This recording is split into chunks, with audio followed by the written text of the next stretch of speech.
Sometimes if you do something long enough, you'll actually surprise yourself with how much you've learned and not realized it. And I've kind of had that experience this week. I've had two people reach out to me this week, one for an editorial gig and another for an event situation. And they're both asking me what my rates are. Simultaneously, somebody on TikTok who I follow, who's a very young photographer, very new photographer, was asking about rates and how to set their rates. And I realized this was a perfect opportunity to talk to you guys about how I set my rates on the off chance I do actually have a client that's reaching out for whatever it is that they need.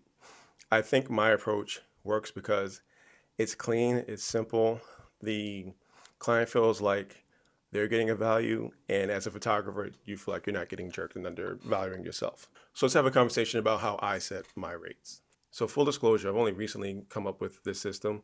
Early on, when I would get clients that would pop up, I was constantly undervaluing myself, which I think was fair because one, I didn't have much of a portfolio. I was fairly new. And if I look back, I had the basic skills, but I was far from anything somebody would call a professional.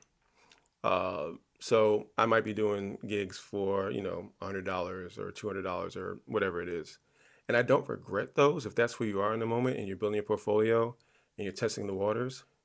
I think it's okay to come in a bit lower and learn what you can learn and figure out what you don't know. But as you progress, you're going to want to value your time a little bit more and get more respect from your clients. So the first thing I did was decide I was going to set an hourly rate. I didn't want to do a package per gig because that for me felt overwhelming.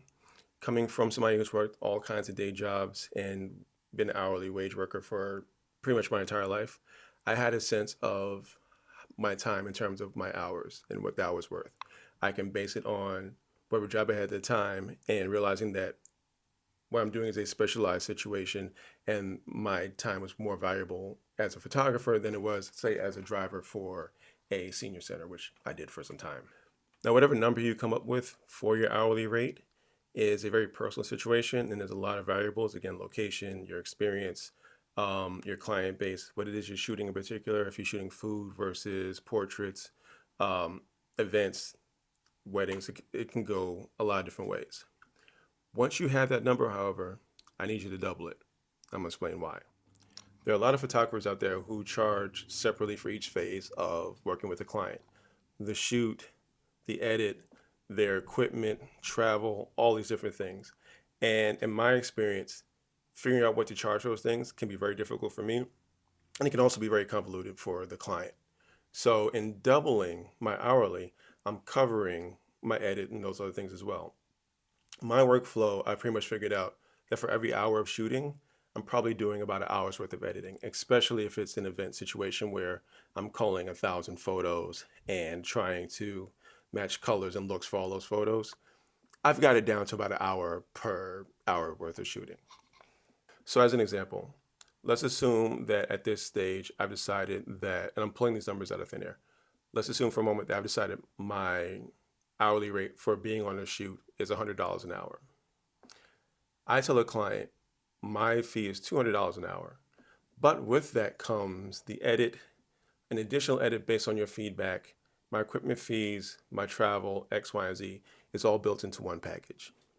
What ends up happening is the customer feels like they're getting a value, they're getting a package deal. And it's only because the pricing is simple.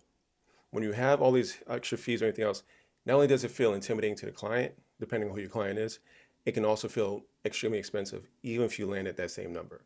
Because they want to know why they're paying for your travel. They want to know why they're paying for your equipment. You already bought it. Why am I getting an equipment charge? They want to know why I'm getting paid, why I have to pay for you to edit. Is that part of what you do anyway? The answer to all those things is yes, all those pieces apply to figuring out my rate, but I don't need to give you all that upfront. I don't need to overwhelm you with all these fees, and then you want to negotiate each line, which is tedious. And if you are not inclined to give and flex a lot on your price, it just sets you up for failure. The next thing I'm doing is I'm adding an hour to whatever the shoot is. Let's say it's an event. If you have a 4-hour event, I'm charging you for 5 because I'm coming an hour early for setup and possibly get some pre-event photos. Those pre-event photos tend to go a long way with clients because it gives a narrative as to the work that went into creating the event that they had anyway. If it's more of an editorial situation, you still want to figure out if you're shooting in the studio, if you're shooting in the park, wherever it is. You want to figure out your lighting. You want to, again, figure out the lay of the land so that you're getting to work and working with your client quickly as opposed to experimenting once you get started. Now, the other thing I do is I let my clients know that after a shoot, I own the rights to those photos. Most clients don't understand that while they have those photos and it's available to them, the license for those photos remains with the photographer. And the reason you want to do that is because even though you're shooting an event, especially like for me, one of the clients that reached out to me is a not-for-profit. I'm not going to charge them to use the photos for anything for their own marketing materials, their own advertising, things like that. But every now and then, there's the off chance that they have an opportunity to sell one of the photos or profit from a photo that you have taken, in which case I want to be able to negotiate a piece for that. It's rare and it's unlikely, and it may not happen with a wedding or an event per se, but if you land a commercial client who wants you to shoot their office, for example, those photos can sometimes pop up in spaces that you didn't intend for them to, and that you end up not profiting from. So just to cover yourself, hey, use the photos wherever you need, but if somebody's coming to you to purchase that photo or that you have a chance to make a profit on that photo, you got to reach out to me. Again, my system is not a perfect system, especially depending on your experience and what kind of photography you do. And again, there'll be folks in the comments that tell you that I'm overcharging, I'm undercharging, and there'll be a million different ways to figure out what your rate is. This is just one that works for me.